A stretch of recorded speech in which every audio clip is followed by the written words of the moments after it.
Hey there, guys. It's Marcus Geekworld here, and I have a special report.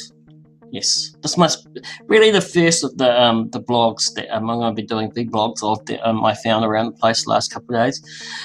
This is apparently the flat white has finally spread to US and Canada. I'm going to be talking about everything that I see around the place that I'm interested in. So some of it's not geeky, but it's just stuff that interests me or stuff that I'm looking at or reading or stuff like that. So if you want to follow my channel, please do.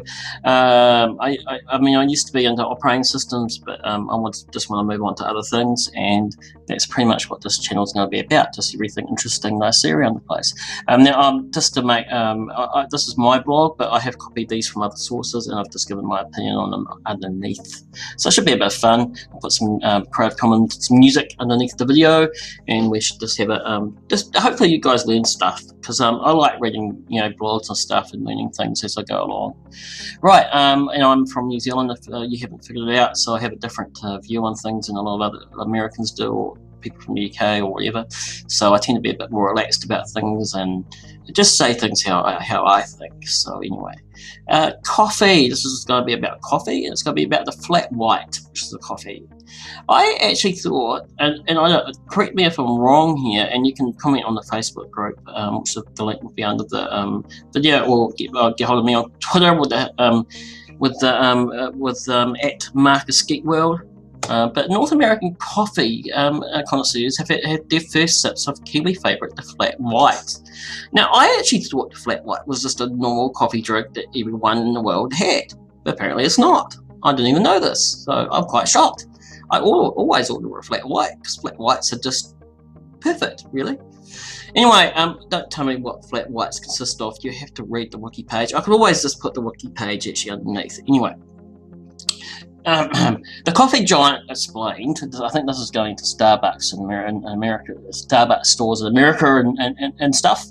Anyway, the coffee giant explained to its customers the drink was an espresso beverage made with two Rossetto shots combined with a thin layer of velvetly steamed whole milk and finished with a latte dot.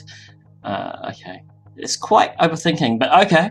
Controversially, it's also described as a flat white, as originating in Australia in the 80s. No, it's not. Australia, again, steal our stuff. I've had a lot of stuff stolen from me recently regarding online things.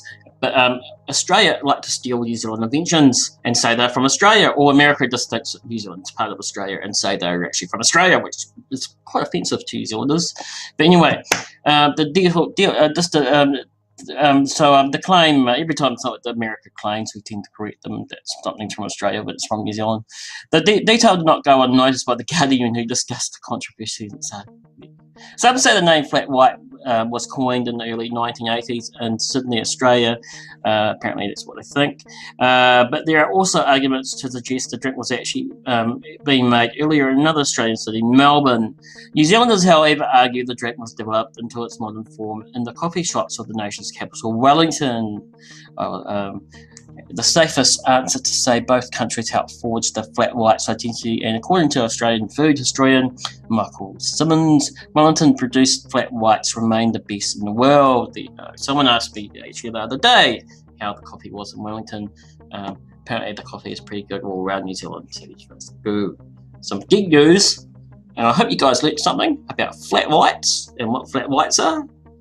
And if you're in America, you can now go and get them. Apparently they're probably quite expensive, but hey, they're worth it. Marcus Geekworld out.